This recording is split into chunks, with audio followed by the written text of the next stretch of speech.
السلام علیکم ورحمۃ اللہ وبرکاتہ. نحمده ونصلي على رسوله الكريم. اما بعد فاعوذ باللہ من الشیطان الرجیم. بسم اللہ الرحمن الرحیم. رب اشرح لي صدری ويسر لي امری واحلل عقدۃ من لسانی یفقهوا قولی. آپ سب کے بیچ میں اپنے آپ کو پا کر بہت خوشی محسوس کر رہی ہوں. میں سوچ کر آئی تھی کہ آج بچوں کی تربیت سے متعلق کچھ باتیں کروں گی، لیکن میرے سامنے ماشاءاللہ بہت سی ینگ بچیاں بھی ہیں، اس لیے کچھ باتیں ان کے حوالے سے. مجھے بے پناہ مسرت ہے کہ الحمدللہ آپ نہ صرف یہ کہ اپنی دنیا حاصل کر رہے ہیں، بلکہ اس کے ساتھ ساتھ آپ کے بچوں کو اور خواتین کو دین کی تعلیم حاصل کرنے کے بھی بہترین مواقع میسر ہیں. اور خاص طور پر یہ بات کہ جو کچھ آپ کو مل رہا ہے وہ خالص پیور ہے، جس کی اب دنیا میں بہت کمی ہو گئی ہے.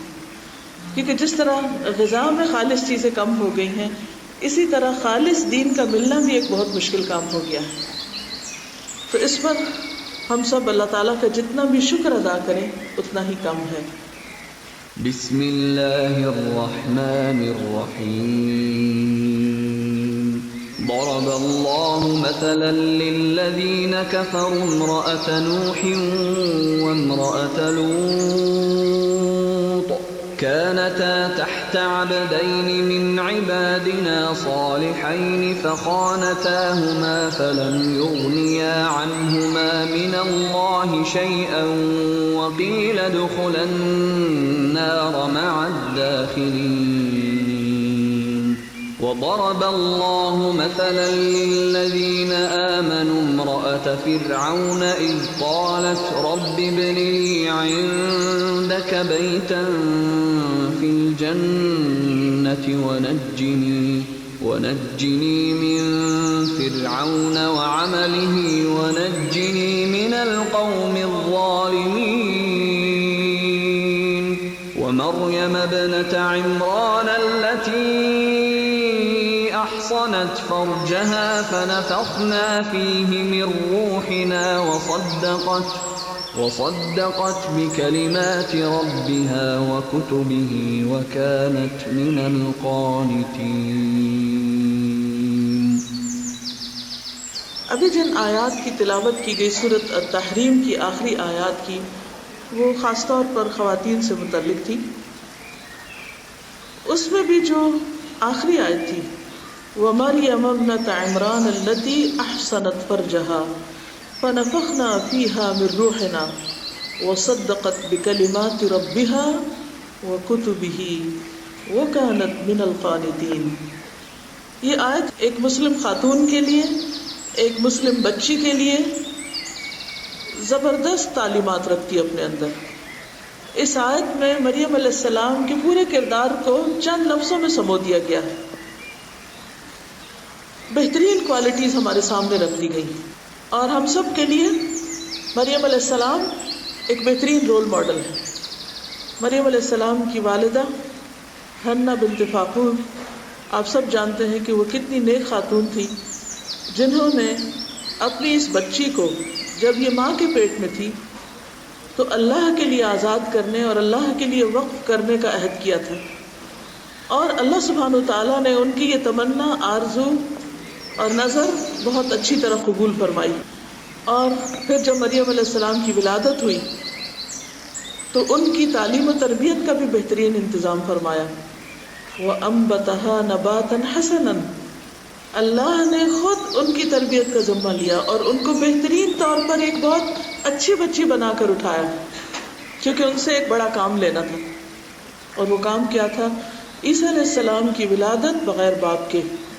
بہت بھاری ذمہ داری تھی ان پر. بہرحال وہ عام بچیوں سے مختلف طریقے پر ایک خاص ماحول میں پلی. ان کے آس پاس نیک لوگوں کی صحبت تھی. زکریا علیہ السلام ان کے کفیل تھے. وہ ان کی ضروریات یعنی دنیاوی یا مادی ضروریات پوری کرنے کے ذمہ دار تھے، لیکن اس کے باوجود اللہ سبحانہ وتعالیٰ نے ان کے لیے بہترین رزق کا انتظام کیا. آج کی گفتگو خاص طور پر اس ایک آیت کے حوالے سے کروں گی، وَمَرْيَمَ ابْنَتَ عِمْرَان. اور مریم جو عمران کی بیٹی تھی، ان کی خاص خوبی کیا تھی؟ وہ کس چیز سے پہچانی گئی؟ وہ اپنی پاک بازی کی وجہ سے، پاک دامنی کی وجہ سے، اپنے حیا کی وجہ سے، اپنے آپ کو ہر برائی سے بچانے کی وجہ سے، اور خاص طور پر اللہ تعالیٰ نے واضح طور پر واضح الفاظ میں اس کا ذکر فرمایا، التی احصنت فرجہا، جس نے اپنی شرمگاہ کی حفاظت کی تھی، یعنی اس نے کوئی غلط کام نہیں کیا تھا۔ ایک لڑکی کے لیے، ایک عورت کے لیے جو اس کی سب سے بڑی خوبی ہو سکتی ہے وہ کیا ہے؟ پاک بازی، پاک دامن، کہ وہ پاک دامن ہو، محسنہ ہو، اس کے شادی سے پہلے کسی مرد سے تعلقات نہ ہو، کسی لڑکے کے ساتھ دوستی نہ ہو، کسی کے ساتھ وہ محبت کی پینگیں نہ بڑھائے۔ والدین تو چاہتے ہیں کہ اپنی بچیوں کو پروٹیکشن دیں، لیکن بعض اوقات ماحول کے اثرات سے ایسے ایسے فتنے سامنے آتے ہیں کہ انسان کی عقل دنگ رہ جاتی ہے۔ اور آج کے دور میں گھر کے اندر ایسی چیزیں موجود ہوتی ہیں، ٹیلی ویژن بھی اب بہت پیچھے رہ گیا ہے، موویز بھی پیچھے رہ گئی ہیں، انٹرنیٹ کے فتنے سے جو کچھ سامنے آ رہا ہے، اور جس طرح پورنوگرافی اور فحاشی اور بے حیائی اور ہر قسم کی تصویروں سے اور ہر قسم کی اڑیاں چیزوں سے ہماری ینگ نسل کو ایکسپوز کیا گیا ہے، یہ ایک بہت بڑی آزمائش ہے۔ اور خصوصاً اس وقت جب بچیوں کی شادی نہیں ہوتی ہے، شادی میں تاخیر ہو جاتی ہے اور جوانی کی عمر ڈھلنے لگتی ہے، تو ان کے لیے آزمائش اور بھی بڑھ جاتی ہے۔ لیکن آپ دیکھیے کہ اللہ سبحانہ وتعالیٰ نے مریم علیہ السلام کی تعریف کتنے خوبصورت الفاظ میں کی، اور سب سے پہلے، یعنی آگے بھی ان کی تعریف میں چیزیں آ رہی ہیں، لیکن جو پہلا ان کو کریڈٹ ملا یا پہلا جو آنریبل لقب ان کو ملا یا ان کی تعریف کی گئی، وہ کیا تھی؟ التی احصنت فرجہا۔ اس لیے میری پیاری بیٹیوں، پیاری بہنوں، ہم سب کو اپنے آپ کو اس معیار پر قائم رکھنا ہے، اپنی عزت، اپنی حیا کی حفاظت کرنی، اپنے جسم کی حفاظت کرنی۔ اور سورۃ الاحزاب کی خوبصورت آیت جس میں ازواج مطہرات کا کردار بتایا گیا، ازواج مطہرات کو بھی کیا حکم دیا گیا؟ وَقَرْنَ فِي بُيُوتِكُنَّ وَلَا تَبَرَّجْنَ تَبَرُّجَ الْجَاهِلِيَّةِ الْأُولَى، کہ اپنے گھروں میں ٹک کر بیٹھی رہو اور دور جاہلیت کا تبرج، یعنی اپنی زیب و زینت اور اپنے خوبصورتی، اس کا اظہار نہ کرو، اس کو ظاہر نہ کرو۔ اور وہ ہمارے لیے بہترین رول ماڈل ہیں۔ پہلی قوموں میں سے حضرت مریم، حضرت آسیہ، جن کا ذکر سورۃ التحریم کے آخر میں آتا ہے، اور پھر نبی صلی اللہ علیہ وسلم کی ازواج اور بنات۔ ان سے بڑھ کر اس امت میں معزز اور چنا ہوا کون ہو سکتا ہے؟ ان سے بڑھ کر کس کی شان ہو سکتی؟ یعنی خواتین میں سے کس کا مقام اور مرتبہ ہو سکتا ہے؟ جن کو اللہ سبحانہ وتعالیٰ نے اپنے حبیب محمد صلی اللہ علیہ وسلم کی زوجیت کے لیے چنا، وہ کتنی پاک دامن اور کتنی پاک باز ہو سکتی، لیکن اس کے باوجود انہیں کیا کہا جا رہا ہے؟ وَقَرْنَ فِي بُيُوتِكُنَّ وَلَا تَبَرَّجْنَ تَبَرُّجَ الْجَاهِلِيَّةِ الْأُولَى، کہ گھروں میں ٹک کے رہو، اور اگر باہر نکلنا بھی پڑے تو کیا کرو؟ زیب و زینت کو ظاہر نہ کرو۔ اور پھر اس کے بعد فرمایا گیا کہ نماز قائم کرو، زکوٰۃ ادا کرو، اور اللہ سبحانہ وتعالیٰ کیا چاہتا ہے کہ اہل بیت سے سارا رجس دور کر دے اور ان کو اچھی طرح پاک کر دے۔ یعنی یہ حکم اس لیے دیے جا رہے ہیں۔ زکوٰۃ بھی تطہیر کا ذریعہ ہے، صلاۃ بھی تطہیر کا ذریعہ ہے، لیکن اس کے ساتھ ساتھ خواتین کے لیے صلاۃ اور زکوٰۃ کے علاوہ جو خاص طور پر حکم ہے وہ کیا؟ کہ وہ اپنی زیب و زینت، اپنی خوبصورتی، اس کی نمائش نہ کرے، اس کی حفاظت کرے، حیا سے کام لیں۔ ان کے ذریعے دراصل ہمیں تعلیم دی جا رہی ہے، کیونکہ انسان کو ایک تو براہ راست حکم ملتا ہے، جیسے سورۃ الاحزاب کی ایک اور آیت میں آتا ہے، یا ایھا النبی قل لازواجک وبناتک ونساء المؤمنین اے نبی صلی اللہ علیہ وسلم کہہ دیجئے کس کو؟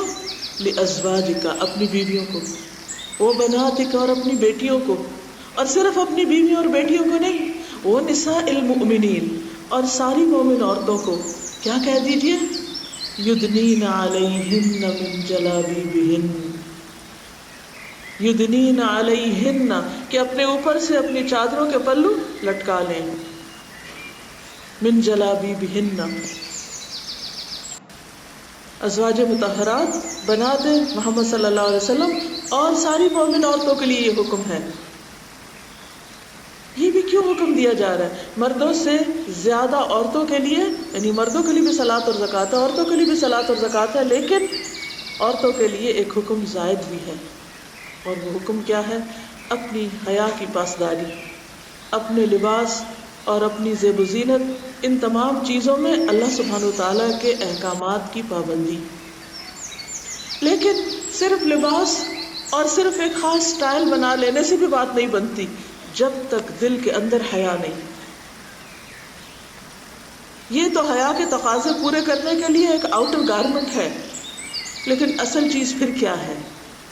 کہ دل کے اندر حیا ہو، آنکھوں میں حیا ہو، کیونکہ جب تک اندر حیا نہیں، دل کے اندر اللہ کا ڈر نہیں ہوگا، تقویٰ نہیں ہوگا، تو آپ نے دیکھا ہوگا کہ بعض اوقات عورتیں پوری ڈھکی ہوتی ہیں، اس کے باوجود غلط کام کر رہی ہوتی ہیں، اور وہ دوسروں کے نوٹس میں بھی آ رہا ہوتا ہے۔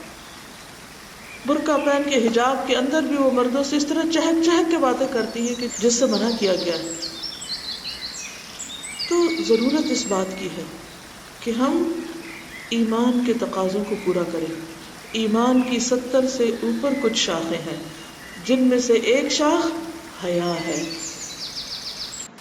حدیث کے مطابق حیا جب دل سے نکل جاتا ہے تو ایمان بھی چلا جاتا ہے۔ حیا اور ایمان لازم و ملزوم ہیں، ساتھ ساتھ ہیں۔ اگر حیا ہے تو ایمان ہے، ایمان ہے تو حیا بھی ہوگا، لیکن اگر حیا رخصت ہو گیا تو ایمان بھی رخصت ہو گیا۔ اور حیا سارے نیک اعمال کی بنیاد میں ہے، کیونکہ جب انسان کے اندر حیا نہیں رہتا، اذا لم تستحی فاصنع ما شئت، جب تمہارے اندر حیا نہیں تو پھر جو چاہو کرو۔ تو حیا انسان کو خوبصورت بناتا ہے، حیا انسان کو نیکی پر اکساتا ہے، حیا انسان کو بری عادات، برے اخلاق، برے معاملات اور برے کاموں سے روکتا ہے۔ وہ ایک نفسی حالت ہے، یعنی انسان کے اندر کی ایک ایسی کیفیت ہے، وہ اندر کا ایک ایسا احساس ہے کہ جو انسان کو مجبور کرتا ہے کہ وہ اپنی زبان، اپنے ہاتھ، اپنی نگاہوں، اپنے کانوں، اپنے قدموں سے کوئی غلط کام نہ کرے، روک لیتا ہے، کھینچ لیتا ہے۔ یعنی حیا برائیوں، برے اخلاق اور برے کردار کے لیے ایک رکاوٹ بن جاتا ہے، ایک آڑ بن جاتا ہے، اور اس طرح انسان کو خوبصورتی دیتا ہے۔ حیا کا لفظ بھی آپ دیکھیے تو حیات سے ہے، حیات کہتے ہیں زندگی کو،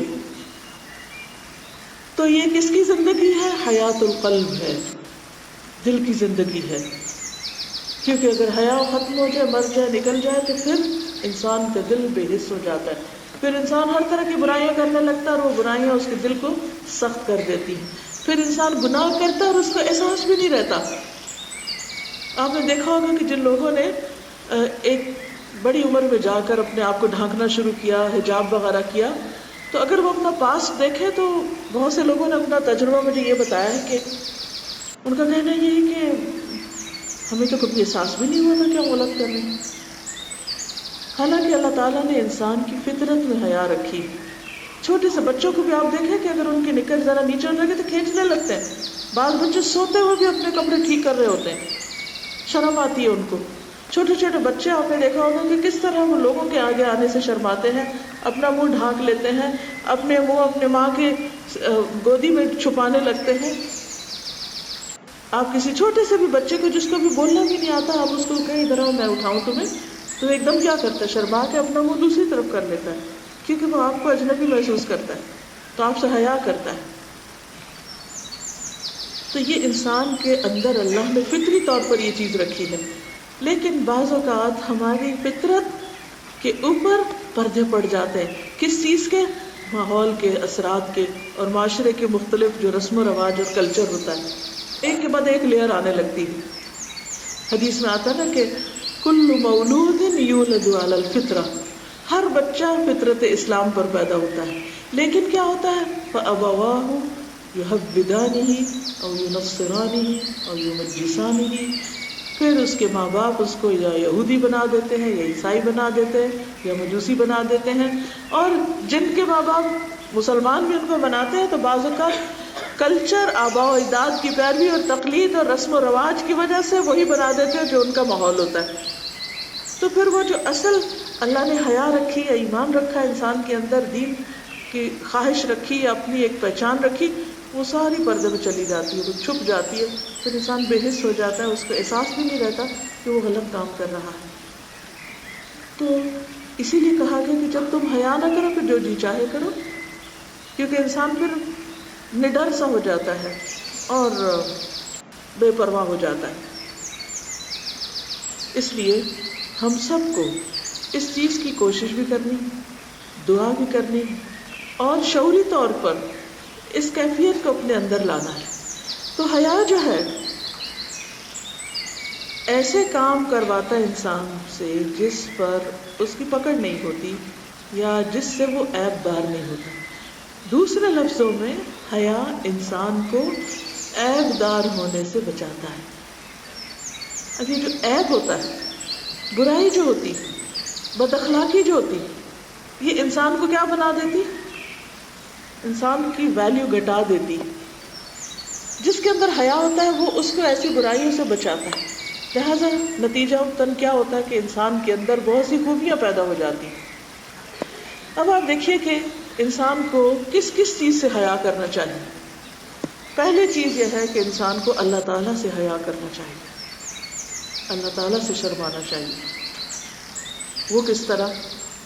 جیسے حدیث میں آتا ہے کہ اللہ سے حیا کرو جیسا حیا کرنے کا حق ہے. تو لوگوں نے کہا کہ ہم سب تو کرتے ہیں. فرمایا یہ نہیں، اللہ سے حیا کرنا یہ ہے کہ انسان اپنے سر اور جو کچھ اس کے اندر ہے اور اپنے پیٹ اور جو کچھ اس کے اندر ہے اس کی حفاظت کرے. سر کے اندر کیا ہے؟ دماغ ہے، خیالات ہیں. پیٹ کے اندر کیا ہے؟ کھانا پینا اور شرمگاہ ہے، اور انسان کے سینے میں اس کا دل ہے. تو گویا دل میں جو خیالات آتے ہیں، پیٹ میں جو لقمہ لے کے جاتا ہے، اور انسان کے جو ازدواجی تعلقات ہیں یا انسان کے جو مرد اور عورت کے تعلقات ہیں، ان کے اندر بھی ایک حیا ہو. اور یہ حیا اللہ تعالیٰ سے ہو. اب ہم کیا سوچ رہے ہیں اس وقت؟ آپ کیا سوچ رہے ہیں بیٹھ کے؟ کوئی نہیں جانتا. کون جانتا ہے؟ صرف اور صرف اللہ جانتا ہے. ہمارے دل میں کیا کیا خواہشات ہیں، کیسے کیسے خیالات ہیں، اس میں ایمان کی حرارت ہے یا نفاق کا اندھیرا ہے، اس میں کسی کے لیے حسد ہے یا حقد ہے یا غل ہے یا نفرت ہے، بغض ہے، کسی کو نہیں پتا، اللہ کو پتا ہے.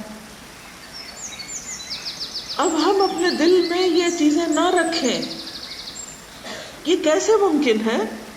کب یہ ہو سکتا ہے؟ صرف اس وقت جب ہم اللہ سے حیا کرتے ہیں. دیکھیں کہ جب کسی نے آنا ہوتا ہے تو ہم ہر چیز صاف کرتے ہیں نا، گھر صاف کرتے ہیں نا، ہم ہر گندی چیز کو یا ڈھانک دیتے ہیں یا صاف کر دیتے ہیں یا چھپا دیتے ہیں، اس میں کپڑا ڈال دیتے ہیں. کیوں؟ کہ مہمان آ رہے ہیں، فلاں آ رہا ہے، وہ کیا کہے گا، کیا انہوں نے گھر کو کپڑ خانہ بنا رکھا ہے. اور جب کوئی جتنا اسپیشل آتا ہے اس کے لیے ہم اتنا اسپیشل پریپیئر کرتے ہیں اس کو، کہ وہ دیکھے گا کہ کیا کہے گا. بندہ مومن بندوں سے زیادہ اپنے رب کے بارے میں سوچتا ہے کہ میرا رب میرا دل دیکھتا ہے، میری سوچوں سے واقف ہے، میں کیا کر رہا ہوں تنہائی میں، لوگوں سے چھپا کر، کسی کو نہیں پتا، اس کو پتا ہے، اس کو پتا ہے. مجھے یہ نہیں سوچنا. شیطان تو چاہتا ہے وسوسے ڈالے، لیکن جس دل کے اندر حیا ہوتا ہے، ایمان ہوتا ہے، وہاں شیطان کا تیر آ کے لگتا ہے وسوسے کا تو وہ ایمان کی حرارت اس کو جلا دیتی. اذا مسهم طائف من الشیطان تذکروا، فوراً ان کو ہوش آ جاتی، فاذا هم مبصرون، وہ دیکھنے لگتے ہیں اوہ یہ کیا ہوا، یہ کیا چیز آ کے لگی. یعنی شیطان کا وسوسہ جو برا برا خیال ڈالتا ہے، چاہے وہ کسی انسان کے بارے میں ہو، چاہے کوئی بے حیائی کا خیال ہو، چاہے کوئی بری چیز ہو جس کے بارے میں ہمیں نہیں سوچنا چاہیے. ہم جب کچھ دیکھتے ہیں غلط، چاہے وہ ٹیلی ویژن پہ ہو یا کمپیوٹر کی اسکرین پہ یا فیس بک پہ یا کہیں پر بھی کسی بھی بری ویب سائٹ پہ، اماں ابا سو رہے ہیں، بہن بھائی بھی سو رہے ہیں، اکیلے ہمارے موبائل پہ ہے سب کچھ، ہم دیکھ رہے ہیں. کون دیکھتا ہے اس وقت؟ ہمیں کون دیکھ رہا ہے اس وقت؟ اللہ تعالیٰ. اگر حیا ہوگا، ایمان ہوگا تو فوراً انسان ڈر جائے گا، انسان سوچے گا ہے اللہ تعالیٰ کیا کہیں گے کہ اس نے اپنے دل کو کیسا کباڑ خانہ بنا رکھا ہے، اس کی نگاہیں کیا دیکھ رہی ہیں، میوزک سنتے وقت کیا خیال آئے گا. کسی کو نہیں پتا ہم کیا سن رہے ہیں.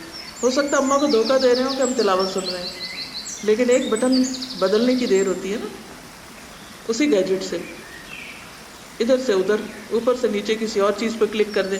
کسی کو نہیں پتا، کوئی نہیں دیکھتا. اور اب تو اتنے چھوٹے چھوٹے وہ کانوں میں ڈالنے والے ہوتے ہیں کہ ہم لوگوں کے بیچ میں بیٹھ کے بھی چھپا کے سب کچھ سن سکتے ہیں. کوئی نہیں دیکھ سکتا، کوئی نہیں جانتا. کون دیکھتا ہے، کون سنتا ہے، کون جانتا ہے؟ کون ہے السمیع العلیم؟ کون؟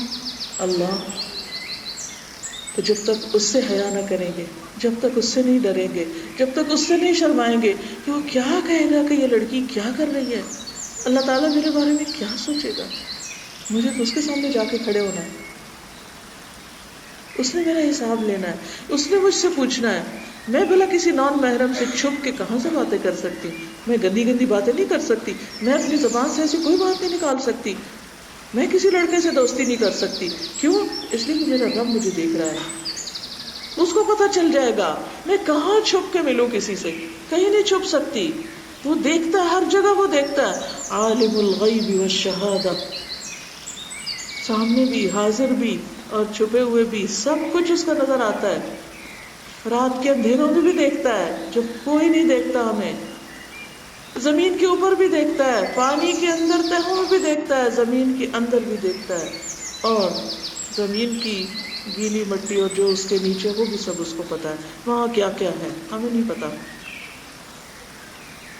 تو سب سے پہلے ہمیں کس سے حیا کرنا ہے؟ اللہ تعالیٰ سے. اور اس سے حیا کی وجہ سے اپنی آنکھوں کی حفاظت کرنی ہے.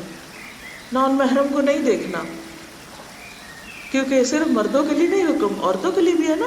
کیا فرمایا اللہ تعالیٰ نے سورۃ النور میں؟ وَقُلْ لِلْمُؤْمِنَاتِ يَغْضُضْنَ مِنْ أَبْصَارِهِنَّ وَيَحْفَظْنَ فُرُوجَهُنَّ وَلَا يُبْدِينَ زِينَتَهُنَّ إِلَّا مَا ظَهَرَ مِنْهَا. اور آیت آگے تک کیا مطلب ہے؟ مومن عورتوں سے کہہ دیجئے وَقُلْ لِلْمُؤْمِنَاتِ، ہم ہیں نا مومنات، ہے نا الحمدللہ. اللہ نے ایمان کی دولت دی ہے، سب سے بڑی دولت جو دنیا میں کسی کو ملے. کیا کرے وہ؟ یغضضن من ابصارہن، نگاہیں جھکا کے رکھیں. کس چیز سے؟ جن چیزوں سے اللہ نے دیکھنے سے منع کیا. یہ نہیں کہ ہم مردوں کو ویسے نہ دیکھیں اور ان کی تصویریں دیکھتے رہیں، یا بل بورڈز پر جو خوبصورت تصویریں ہوں مردوں کی وہ دیکھنا شروع کر دیں. نو، نہ تصویروں میں ہمیں اس طرح گھور گھور کے کسی مرد کو دیکھنا ہے، اور نہ ہی عملی زندگی میں دیکھنا ہے، سوائے اس کے کہ جس کو دیکھنا اللہ نے حلال کرا دی. ہاں ضرورت کے وقت کسی سے بات کرنی ہو تو انسان کر سکتا ہے، اس کی اللہ نے اجازت دی ہے، لیکن بری نظر سے دیکھنا منع ہے. یعنی حیا والی نظر سے دیکھنا ہے، بے حیائی والی سے نہیں. وَيَحْفَظْنَ فُرُوجَهُنَّ، وہی صفت جو مریم علیہ السلام کی اللہ تعالیٰ نے بتائی، وہی ہم ہر مومن عورت کے لیے. زنا سے پرہیز، اپنے لباس کو اس طرح رکھنا کہ جس سے ہمارے قابل شرم حصے کسی کو نظر نہ آئے، سی تھرو نہ ہو، ٹائٹ نہ ہو کہ جسم کا ایک ایک حصہ الگ الگ نظر آ رہا ہو، گویا لباس پہنا ہی نہیں. کیونکہ حدیث میں آتا ہے نا کہ بہت سی عورتیں ایسی ہیں کہ جو لباس پہن کر بھی ننگی رہتی ہیں، اور ان کا انجام بھی بڑا ہولناک بتایا گیا ہے. آپ کو وہ حدیث یاد ہے جو مسلم میں آتی ہے کہ آپ صلی اللہ علیہ وسلم نے فرمایا تھا کہ میری امت کے 2 گروہ ایسے ہیں، صنفان من اہل النار لم ارہما. عورتوں سے متعلق وَنِسَاءٌ كَاسِيَاتٌ عَارِيَاتٌ مُمِيلَاتٌ مَائِلَاتٌ رُؤُوسُهُنَّ كَأَسْنِمَةِ الْبُخْتِ الْمَائِلَةِ لَا يَدْخُلْنَ الْجَنَّةَ وَلَا يَجِدْنَ رِيحَهَا وَإِنَّ رِيحَهَا لَيُوجَدُ مِن مَّسِيرَةِ كَذَا وَكَذَا. کیا مطلب ہے؟ وہ عورتیں جو لباس پہنے ہوں گی مگر پھر بھی برہنہ معلوم ہوگی، لباس پہن کر بھی ننگی دکھیں گی، دوسروں کو اپنی طرف مائل کریں گی، اٹریکٹ کریں گی اپنے لباس کے ذریعے. ایسا لباس پہنے گی، ایسے چلے گی کہ دوسرے ان کی طرف مائل ہوں اور خود ان کی طرف مائل ہوں گی، یعنی مردوں کے پیچھے جائیں گی. ان کے سر بختی اونٹ کے کوہان کی طرف ایک طرف کو جھکے ہوئے ہوں گے، یعنی سر کے سٹائل اور پھر سر پہ بالوں کے سٹائل. اور کوہان کس طرح بنتی ہے؟ جب بہت بڑا جوڑا پیچھے بنا لیا جائے. یہ عورتیں جنت میں نہیں جائیں گی بلکہ جنت کی خوشبو بھی نہ پا سکیں گی، اگرچہ جنت کی خوشبو اتنی اور اتنی دور سے آتی. متفق علیہ روایت، حضرت ابو ہریرہ نے اس کو روایت کیا ہے. تو ہمیں اپنے لباس، اپنی چال، اپنی شرمگاہ، ان سب چیزوں کی حفاظت کرنی ہے. اور جو بھی اللہ تعالیٰ نے ہم پہ پابندیاں لگائی ہیں وہ دراصل ہمارے فائدے کے لیے لگائی ہیں، ہمیں محفوظ کیا ہے، ہمیں عزت بخشی ہے. تو اپنی عزت کی حفاظت کرنا ہے. اور یہ اسی صورت میں ہو سکتی جب انسان کے اندر یہ خیال آ جائے کہ میرا رب مجھے دیکھتا ہے، اللہ مجھے دیکھ رہا ہے، میرا شوہر نہیں دیکھ رہا، میرا بھائی نہیں دیکھ رہا، میرا باپ نہیں دیکھ رہا، میری ماں نہیں دیکھ رہی، میرے اور کسی کو نہیں پتا، لیکن میرا رب ہر جگہ دیکھ رہا ہے. میں کہاں چھپ سکتی ہوں؟ کہیں بھی نہیں چھپ سکتی. پھر آپ دیکھیے ملائکہ سے حیا. ملائکہ سے حیا کیا ہوتا ہے کہ انسان تنہائی میں بھی ننگا ہو کے نہیں بیٹھتا، کیونکہ انسان اگر اپنے جسم کے بھی قابل شرم حصوں کو بار بار دیکھے، یعنی ایک تو نا ضرورت نہاتے وقت انسان نہا رہا ٹھیک ہے، لیکن اپنے جسم کو بھی شیشے میں دیکھنا یا اس کے ساتھ کھیلنا یہ بھی درست نہیں. کیونکہ جب انسان لباس اتارتا ہے تو فرشتے اس سے پرے ہٹ جاتے ہیں، وہ حفاظت میں نہیں رہتا، پھر پروٹیکشن سے باہر آ جاتا ہے، پھر شیطان قریب آ جاتا ہے اور انسان کے اندر بے حیائی کے خیالات ڈالتا ہے. اس لیے اس سے بھی بچنا چاہیے. پھر اسی طرح لوگوں سے حیا. لوگوں سے حیا کیا ہے کہ انسان صرف یہ نہیں کہ ان کے ڈر سے کوئی کام چھوڑ دے، بلکہ ان کے ساتھ ایسا معاملہ نہ کرے، ایسی گفتگو نہ کرے، ایسی بات نہ کرے کہ جو بدتمیزی اور بد اخلاقی میں آتی.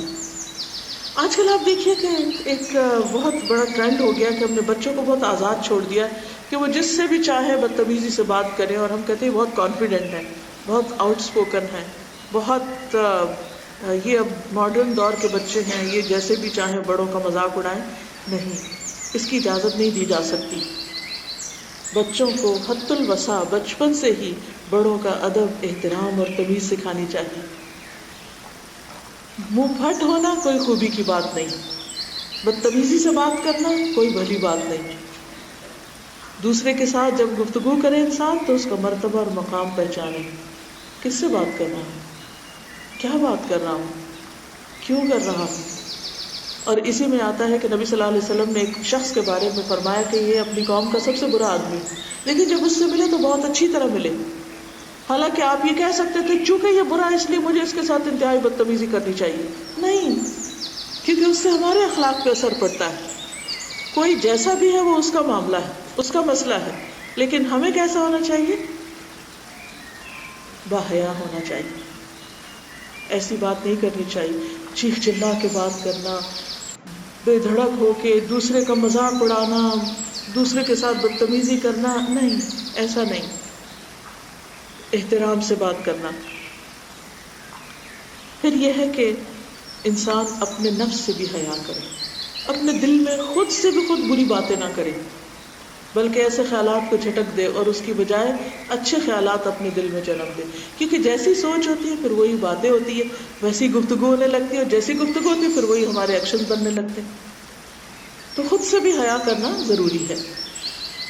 پھر انسان اپنے کاموں میں بھی، یعنی اپنی چال میں، اپنے رکھ رکھاؤ میں، اٹھنے بیٹھنے میں، اپنے گھر میں، اپنے کام کی جگہ پر، اسکول جاتے ہیں تو اسکول میں، گلی سڑک بازار گاڑی ڈرائیور کے ساتھ معاملہ کر رہے ہیں، کسی کے ساتھ بھی معاملہ کر رہے ہیں، ہر ایک میں ایک حیا. پھر اسی طرح انسان کے اوپر جب خوشی کا وقت آئے تو یہ نہ کہے تو زندگی میں ایک دفعہ آیا. بہت سے لوگ، بہت لڑکیوں کو دیکھا ہے کہ جب شادی کا موقع ہوتا ہے تو اس وقت سب حیا کی حدیں پار ہو جاتی ہیں، اور کبھی مووی میکرز آ جاتے ہیں، کبھی غیر محرم رشتہ دار آ جاتے ہیں، اور لڑکیاں بالکل پتلے کپڑے پہن کے پورا میک اپ کر کے زیور کر کے سب کے لیے نمونہ نمائش بن کے بیٹھ جاتی ہیں. یہ حیا کے خلاف ہے، یہ مطلوب نہیں ہے. ولا تبرجن تبرج الجاہلیت الاولی میں آتا ہے. پھر اسی طرح یہ ہے کہ غم کے وقت بھی حیا، یعنی خوشی کے وقت بھی اور غم کے وقت. بعض لوگ ویسے کام ڈاؤن ہوتے ہیں، کام رہتے ہیں، کوائٹ ہوتے ہیں، بڑے ہمبل، بڑے اچھے، آپ ملیں تو بڑی عمدہ طریقے سے ملیں گے. لیکن جو ہی ان کے اوپر کوئی ایسا وقت آتا ہے جو ان کی مرضی کے خلاف ہوتا ہے، یا کوئی غم آ جاتا ہے، کسی کی وفات ہو جاتی ہے، کوئی نقصان ہو جاتا ہے، یا کوئی ہرٹ کر دیتا ہے ان کو، تو انتہائی بدتمیزی پہ اتر آتے ہیں اور اللہ تعالیٰ سے بھی نہیں شرماتے اور شکوے شکایت کرنے لگتے ہیں اور برے برے لفظ منہ سے نکالنے لگتے ہیں. اگر کوئی جاہل ان کے ساتھ بدتمیزی کرے تو جواباً بدتمیزی شروع کر دیتے ہیں. قرآن مجید میں کیا کہا گیا؟ وَإِذَا خَاطَبَهُمُ الْجَاهِلُونَ قَالُوا سَلَامًا. جب جاہل، ان پڑھ، نا سمجھ لوگ ان سے بدتمیزی کریں، غلط طریقے سے بات کریں، تو وہ ان جیسی بات نہیں جواب میں کرتے. قَالُوا سَلَامًا، کہتے ہیں السلام علیکم، اوکے ٹھیک ہے، بحث چھوڑ دیتے ہیں. اب مسئلہ ہم دیکھیے کہ بعض لوگ ان پڑھ ہوتے ہیں، انہوں نے کوئی تمیز نہیں کہیں سے سیکھی ہوتی، انہیں نہیں پتا بڑوں سے کیسے بات کرنی، انہیں نہیں پتا بیگم صاحبہ سے کیسے بات کرنی. اب وہ مثلا بعض کے ڈرائیورز ہو سکتے ہیں اور ایسے کام کرنے والے ہو سکتے ہیں کہ جو بیچارے اپنے حالات کے مارے انہوں نے کہیں سے تعلیم تہذیب کچھ نہیں سیکھی. اب وہ جب آپ سے بات کرتے ہیں تو وہ ایک پڑھے لکھے انسان کی طرح بات نہیں کریں گے، اب وہ بدتمیزی سے بعض اوقات بات کر رہے ہوتے ہیں. تو کیا جواب میں آپ بھی غصے میں آ جائیں گے؟ نہیں، بحث نہیں کریں، کچھ نہیں کریں، خاموشی اختیار کریں، سلام کر کے ایک طرف ہو جاؤ، جو آپ کو کرنا ہے ٹھنڈے دل سے کریں. تو یہ حیا کے منافی ہے کہ انسان غم میں، پریشانی میں، تکلیف میں کیسا ہو جائے؟ بد اخلاقی پہ اتر آئے، بری باتیں زبان سے نکالے، یہ اس کو حق نہیں. پھر اسی طرح یہ ہے کہ اجتماعی معاملات میں جب ہم اکٹھے ہو کے کوئی کام کرتے ہیں، ٹیم ورک. ابھی مجھے بہت خوشی ہوئی کہ اتنے نیشنلٹیز کے لوگ اکٹھے ہو کر یہاں پر آپ کام کرتے ہیں، بہت ہی اچھی بات ہے، بہت پسندیدہ ہے، مطلوب ہے. لیکن عام طور پر دیکھا گیا ہے کہ جہاں بھی 4 لوگ اکٹھے ہو کے کام کرتے ہیں، خصوصاً مسلمز، آپس میں ٹکرانے لگتے ہیں، جھگڑنے لگتے، چھوٹی چھوٹی باتوں پہ ناراض ہونے لگتے، چھوٹی چھوٹی باتوں پہ کام چھوڑ دیتے، چھوٹی چھوٹی باتوں پہ اختلاف کریں، چھوٹی چھوٹی باتوں پہ غیبت شروع کر دیتے. یہ سب بھی حیا کے منافی ہے. جو با اخلاق انسان ہوتا ہے، با اخلاق مومن ہوتا ہے، وہ ہر مومن کی قدر کرتا ہے. اب ہم بہانہ ڈھونڈتے ہیں کسی کی کوئی برائی تو ہاتھ آئے، اور اگر کسی کی تھوڑی سی کوئی تعریف کر دے تو ہم کہتے ہیں ہاں ہے، مگر تمہیں نہیں پتا یہ اور یہ اور یہ اور یہ بات نہیں. یہ بد اخلاقی میں آتا ہے. یعنی اس وقت، خاص اس وقت کسی کی برائی کرنے کا کیا مقصد ہے؟ تو اجتماعی امور میں ایسا ٹیم اکٹھے ہو کر جب ہم کام کریں تو دوسروں کے جذبات کا خیال رکھیں، دوسروں کے نقطہ نظر کو بھی سن لیں. ہو سکتا ہے وہ آپ کے نقطہ نظر کے مطابق نہ ہو. کیا صحابہ میں مختلف امور پر اختلاف رائے ہوا تھا؟ کچھ چیزوں، کچھ معاملات میں ایک دوسرے سے رائے مختلف ہوئی تھی. اگر آپ قرآن مجید پڑھیں، تفسیر پڑھیں تو بہت جگہ پر ابو بکر ایک بات کہہ رہے ہیں، عمر دوسری بات کہہ رہے ہیں. یہ نہیں کہ ابو بکر غلط تھے یا عمر غلط تھے، دونوں کا نقطہ نظر مختلف تھا. بعض اوقات حضرت عمر، آپ دیکھیے کہ ایک جنگ کے موقع پر نبی صلی اللہ علیہ وسلم کو جب لوگوں نے آ کے شکایت کی پانی نہیں، کھانا نہیں، تو انہوں نے کہا کہ ہم اپنے اونٹ ذبح کر لیں. تو آپ نے فرمایا ٹھیک ہے کر لو. لیکن حضرت عمر آگے فوراً کہ نہیں، اللہ کے رسول صلی اللہ علیہ وسلم اگر انہوں نے یہ ذبح کر دیا تو یہ سفر کیسے پورا ہوگا؟ بہت دفعہ ایسا ہوتا تھا.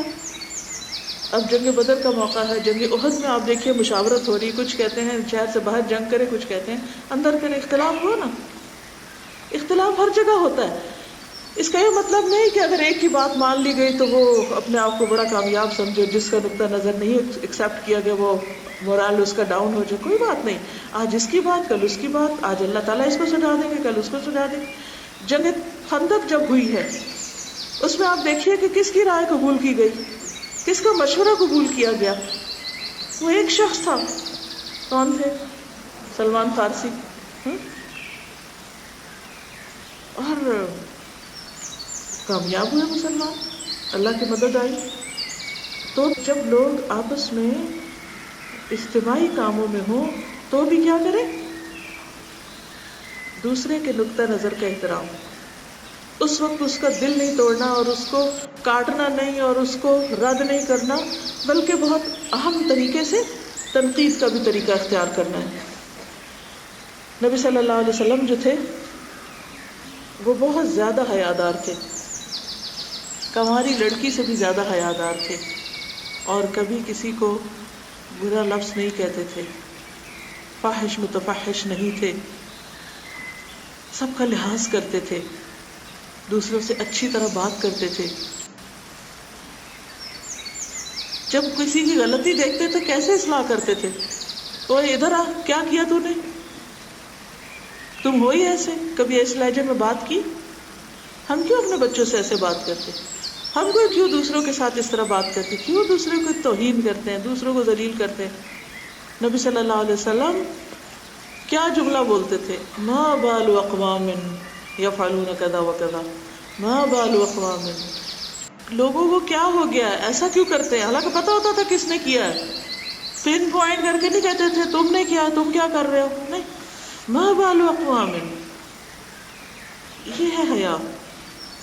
چونکہ وقت کم ہے اس لیے واپس آپ کو لے جاتی ہوں حضرت مریم کی باقی صفات پر.